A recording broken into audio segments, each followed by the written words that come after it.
All right, for all you future diplomats out there getting ready for the UPSC, today we're diving deep into some essential IR theory. You got it, and we're tackling a big one. Immanuel Kant.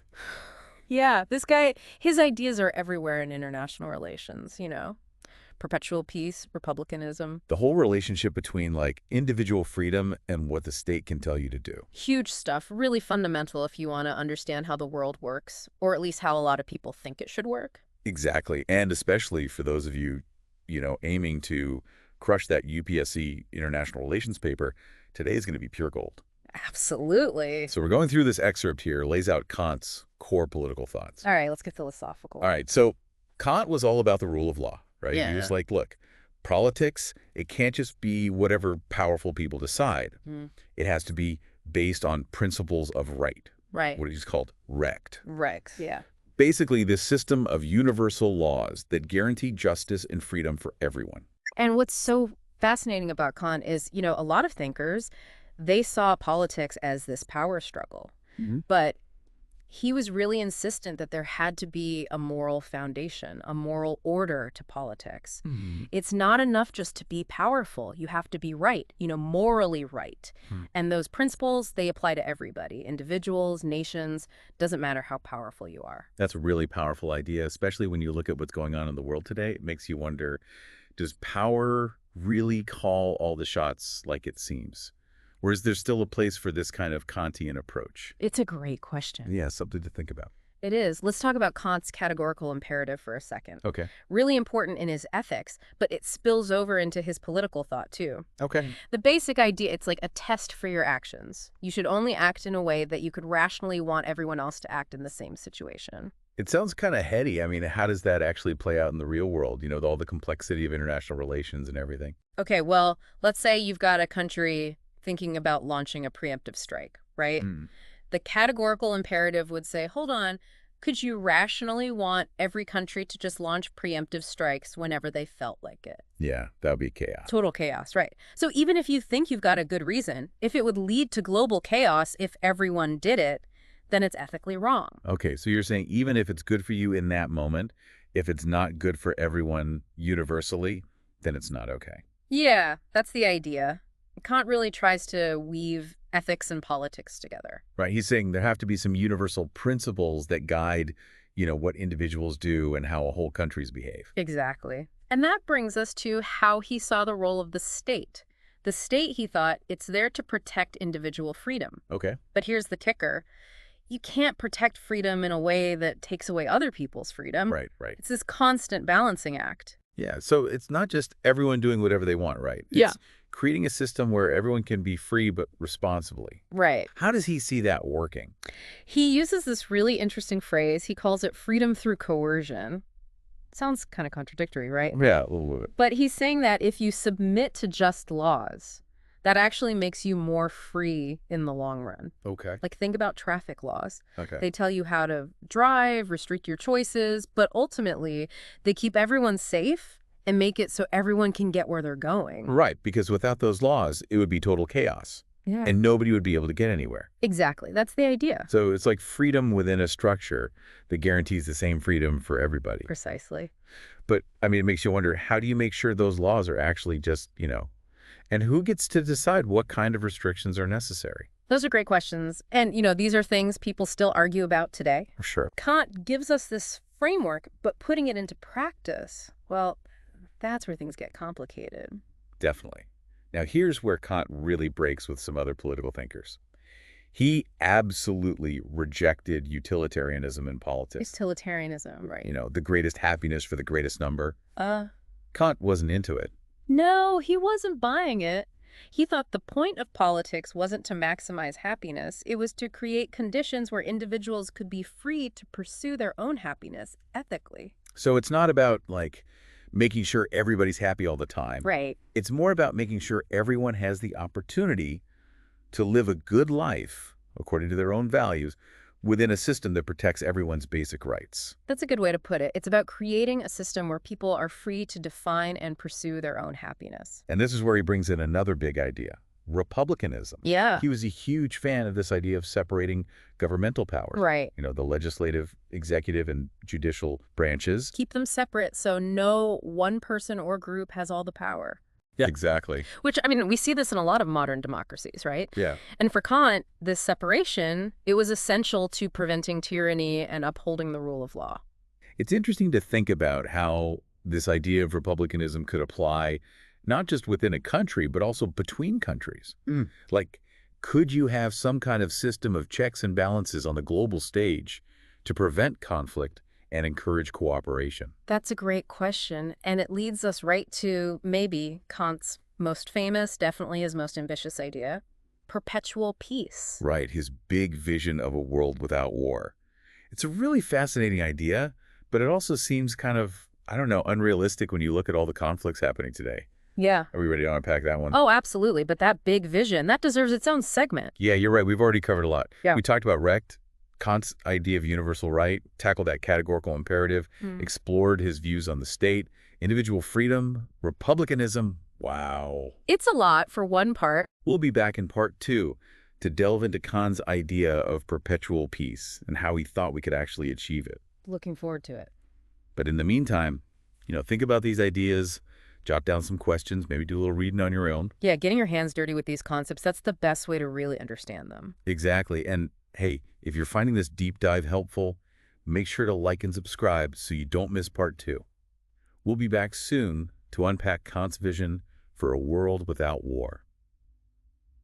Welcome back to the deep dive into the political philosophy of Immanuel Kant, a thinker whose ideas are still so relevant to how we understand international relations today. All right, so last time we kind of set the stage, right? We talked about Kant's emphasis on Recht. Remember those universal principles of right? Right. His categorical imperative. Yeah. And how he saw individual freedom working within a just state. We even touched on how he rejected utilitarianism. Yeah. Right. He wasn't about that whole greatest happiness for the greatest number thing. He was more about creating a system where individuals could pursue their own happiness, but, ethically. Exactly. So now I think it's time to tackle the big one. The big one, yeah. Perpetual peace. This is Kant's grand vision for a world without war, which honestly can feel a little bit idealistic, especially when you look at what's happening in the world today. Yeah, it is ambitious, no doubt about it. But I think to just dismiss it as some kind of utopian fantasy, I think that would be a mistake. Kant lays out very specific conditions that he thinks are necessary for achieving perpetual peace.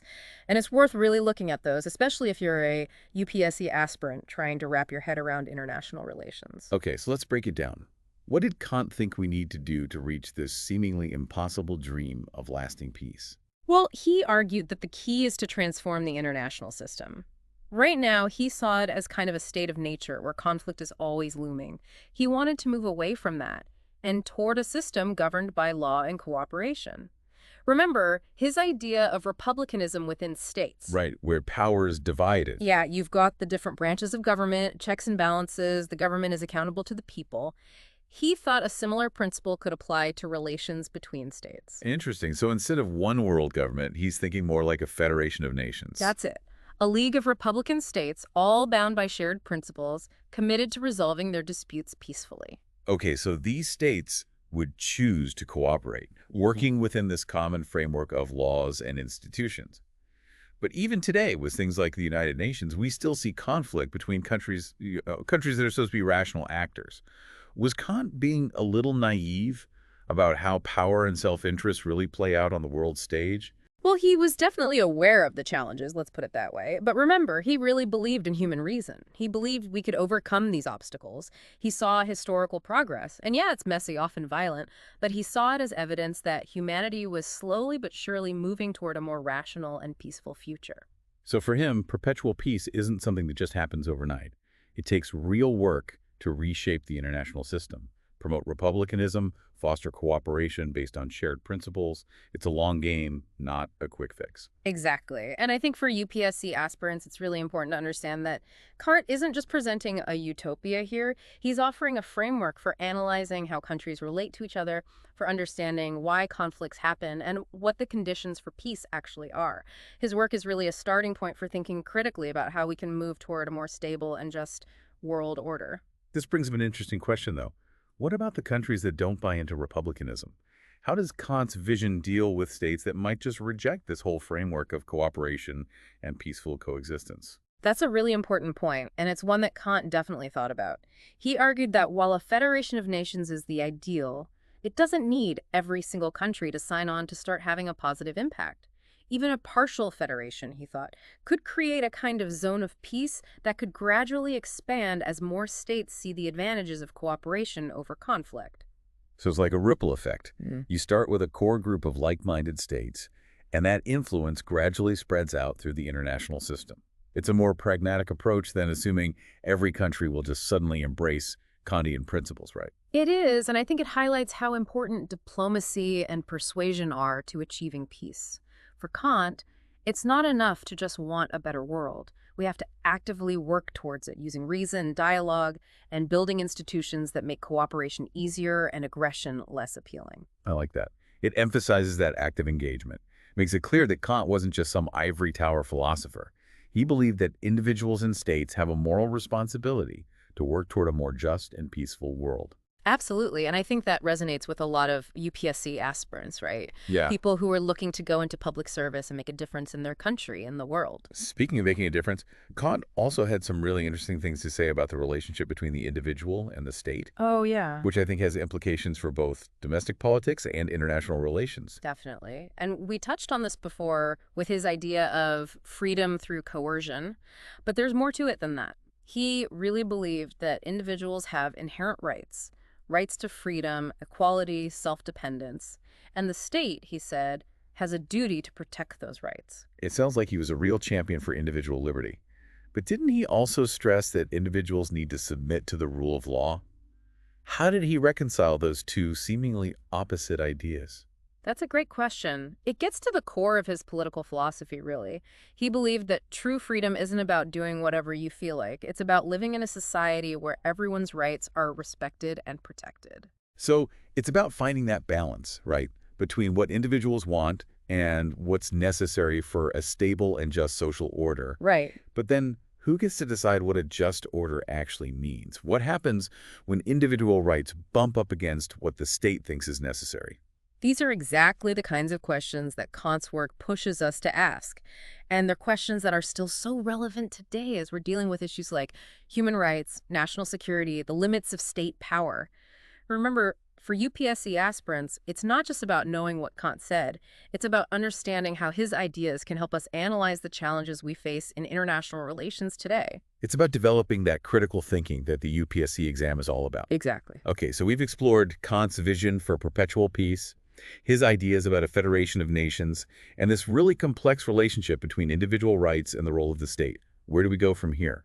Well, in the final part of our deep dive, I think we need to shift gears a little bit and look at some of the criticisms that have been leveled at Kant's political philosophy. No thinker, no matter how brilliant, is beyond criticism. And I think exploring those critiques will help us develop a more nuanced and sophisticated understanding of Kant's legacy.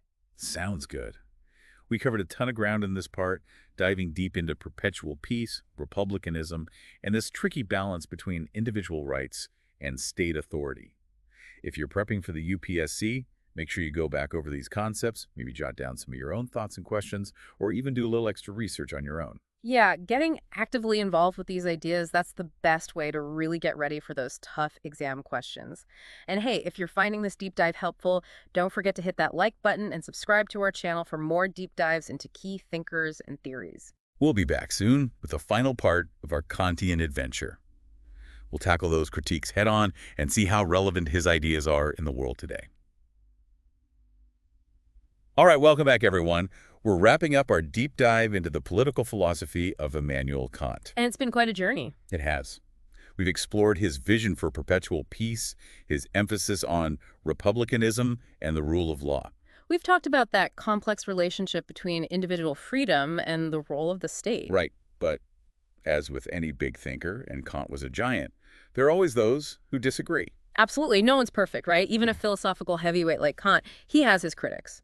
So let's put on our critical thinking hats for a bit and examine some of the main criticisms that have been leveled at his political philosophy. Okay. I think it's important to understand these critiques, especially for those of you prepping for the UPSC, because it helps us develop a more, well-rounded perspective. It does. One of the most common criticisms, and it's a fair one, is that Kant's idea of perpetual peace is just too idealistic. Critics say it depends on states acting rationally and morally. And let's be honest, that doesn't always happen in the real world, does it? Not always. No, you see it all the time, throughout history, even today. States often prioritize their own interests, even when it would be better for everyone to cooperate. So how do you reconcile Kant's idealism with the way things actually work in international politics? Well, it's important to remember that Kant wasn't naive about human nature. He knew that conflict and the pursuit of power, these are part of who we are. His point was that we shouldn't let those tendencies define us. He thought reason and morality could guide us toward a better future. But it takes work. It takes a conscious effort to change the international system. Okay, so it's not about expecting states to just suddenly become completely selfless and altruistic. Right. It's more about setting things up so that cooperation and peaceful conflict resolution, Yeah. those become the better options. Exactly. It's about creating incentives for states to work together, where the benefits of cooperation outweigh the perceived gains of going it alone. I see. So that's where his ideas about a federation of nations come in. Yeah. International law, the spread of republicanism, those are all tools to try and achieve that. Precisely. They're practical mechanisms for channeling those self-interested tendencies towards a more peaceful outcome. Okay, that makes sense. What about another criticism I've heard? That Kant's focus on individual rights can clash with the need for, collective action, social solidarity. That's another good one. Some people argue that if you put too much emphasis on individual rights, you lose sight of the community, the common good. Like, think about big global challenges like climate change or pandemics. Right. To really address those effectively, you need a sense of shared responsibility, right? A willingness to put collective well-being first, even if it means some limits on individual freedoms. That's a really interesting point, and something I think is super relevant for those of us getting ready for the UPSC. It shows how individual liberties and the needs of the state, they can sometimes be in tension, both within a country and on the global stage. It's a tough balance for policymakers to strike. For sure. And Kant, he recognized this tension too. He wasn't saying individuals should have absolute autonomy to do whatever they want no matter what. He believed that individual rights should be exercised within a framework of just laws.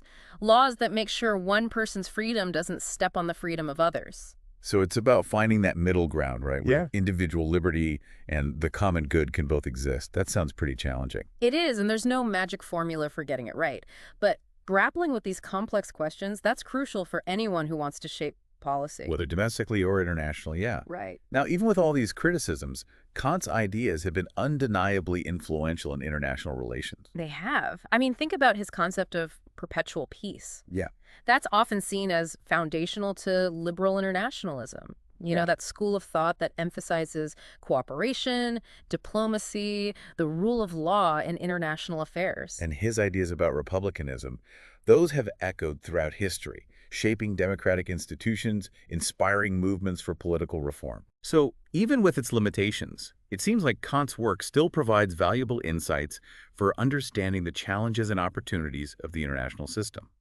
It's a good reminder that even these old philosophical texts, they can still have relevance today. Oh, absolutely. And for UPSC aspirants, engaging with Kant's ideas, it's not just about understanding how international relations theory has developed over time. Right. It's about developing those critical thinking skills you need to analyze what's going on in the world today, to develop your own arguments, you know? So it's not just about memorizing a bunch of concepts. It's about wrestling with these big questions, like how can we create a more just world, a more peaceful world, a world where countries cooperate? It's about taking those Kantian ideals and figuring out how they apply to the 21st century. Exactly. And who knows, maybe some of you listening will be the ones to make that Kantian vision of perpetual peace a reality, or at least get us a step closer. That's a great note to end on. We've reached the end of our deep dive into the political philosophy of Immanuel Kant. We've covered a lot of ground, explored his key ideas, tackled some tough questions, and I hope you've all come away with a deeper understanding of this really complex and influential thinker. It's been a pleasure, and remember, the journey of understanding international relations, it's never really over. That's right. We're here to help you along the way. So for all you UPSC preppers out there, revisit these concepts, do your own research, and keep those critical thinking skills honed. And if you enjoy this deep dive, hit that like button, subscribe to our channel for more insightful explorations of key thinkers and theories. Until next time, keep those brains buzzing and those ambitions soaring.